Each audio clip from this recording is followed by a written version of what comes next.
Okeechobee, the Seminole word for big water. A fitting name for this huge lake that covers 700 square miles of Florida's lower interior.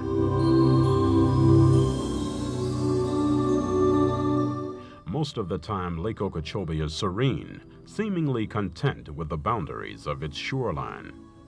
But as the history of this great lake reflects, it can seek new boundaries, leaving untold death and destruction in its wake.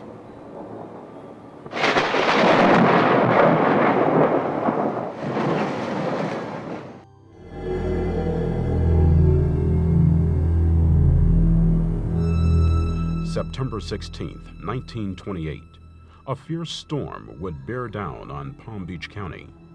Migrant farm workers in the Glades, most of them African American, had heard a hurricane was approaching days before. Some were even warned to leave the Glades by what might be described as pioneer weather forecasters. About 3 days before the storm, my mother had an Indian friend, and he told her, said, they used to call my mother Pet. Said, Pet, take your children and family and leave the Glades. He said, because in about 3 days, a storm is coming. She learned a lot of things from the Indians, and they knew about the land, and they also knew about storms. They would tell you, they would go out and look at the plants in the woods, and they can tell if there was going to be a storm.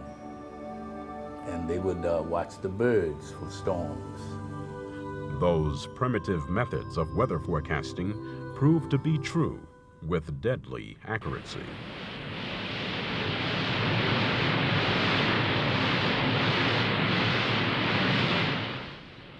During the morning hours of September 16th, the winds of the storm slammed into Palm Beach County with the fury of an atomic blast. In most African American coastal communities, many people took shelter in the larger homes. During the storm, most of them were in the living room, some was over other parts of the house. And a kid, it was just fun to me to see all the people in the house, you know. I was in the dining room, and so I said, let me go to the living room and see what all these people are doing. And they were staying up, they were praying so hard.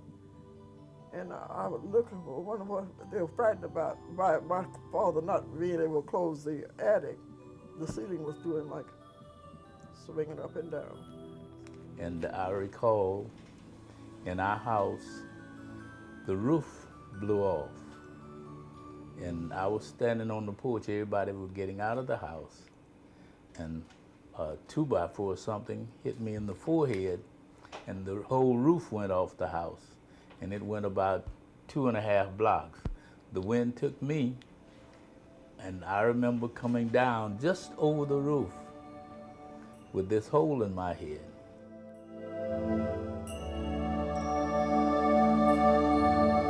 Communities got a few hours respite as the deceiving calm eye of the hurricane passed over Palm Beach County. But the worst was yet to come.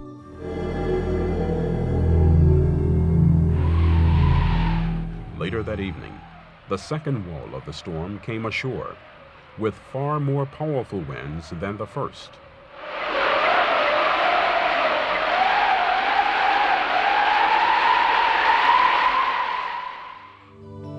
By dawn the next day, West Palm Beach and other coastal towns looked like a war zone. Homes and commercial buildings were left crumbled or flattened.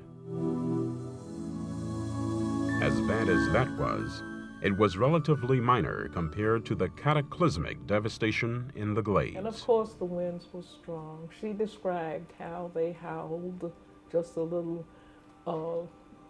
bit more than the other winds from past hurricanes. But this one was especially wet. It dumped a lot of water. Praise God Almighty, praise God Almighty, praise God Almighty, praise God Almighty.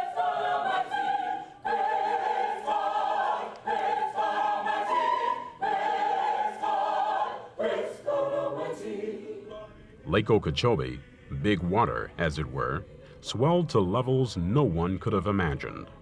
A wall of water slammed into Pahokee, Belle Glade, and South Bay, wiping out entire communities. Migrant workers who didn't heed the early warnings tried to ride out the storm in their shanty quarters.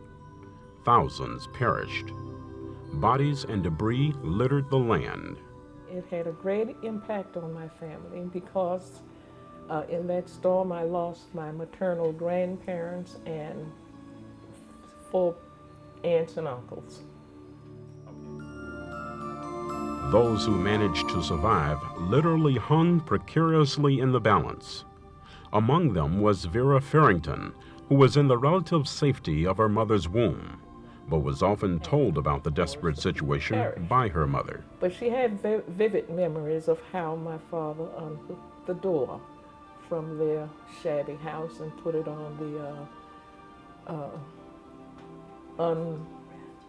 the rafters, unsealed rafters in the house, and how the snakes would come up there and they would just push them off, and they stayed there about 2 days in that predicament until the water receded. While the Red Cross cared for the injured and homeless in Negro refugee camps, other survivors began the arduous task of clearing the land of decaying bodies. White victims were placed in coffins and buried at West Palm's Woodlawn Cemetery. Those identified as black were loaded onto trucks and buried without coffins in mass graves in the Glades, Port Mayaca, and in this open field at 25th Street and Tamarin Avenue in West Palm Beach. Under the threat of disease, some of the bodies were burned on site. The total dead is still unknown. Although unofficial accounts place it at about 3,000, there was evidence that the death toll was much higher. In later years, when they were cleaning the land, there were a lot of bones and people's heads and arms. When the plows would plow, was still digging them out of the ground.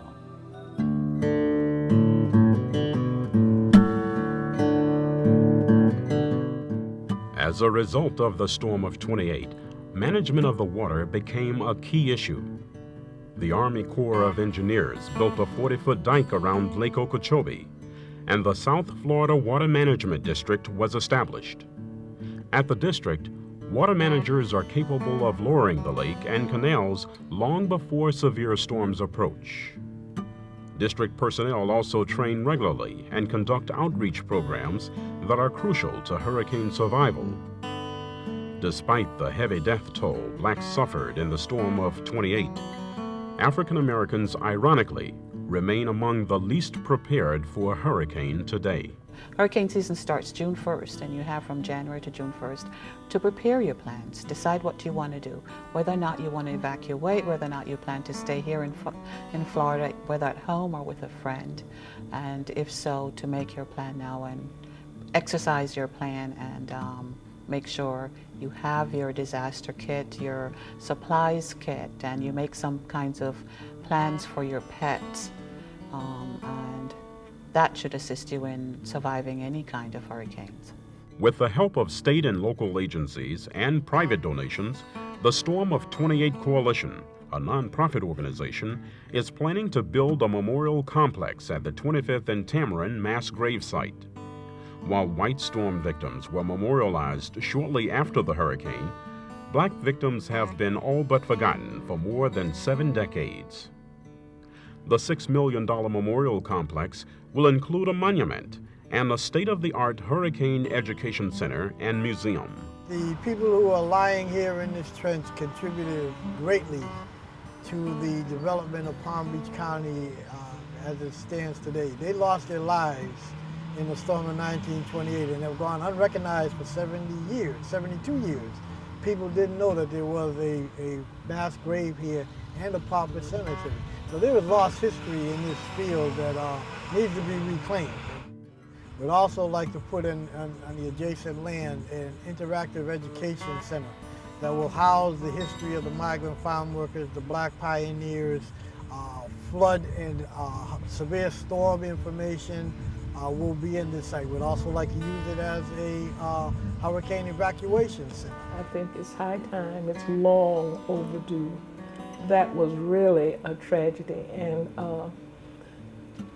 it's not so much that we want to remember the storm and relive the lives of our people or parents or relatives who perished, but we should give them some kind of closure, bring some closure to what happened. Soon one morning death come creeping in my room. Soon one morning death come creeping in my room. Soon one more. It is often said that history forgotten is bound to be repeated.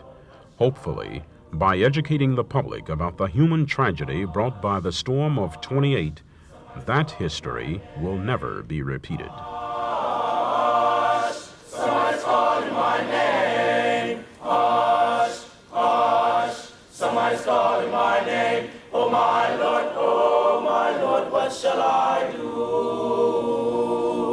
Hush, hush, somebody's calling my name.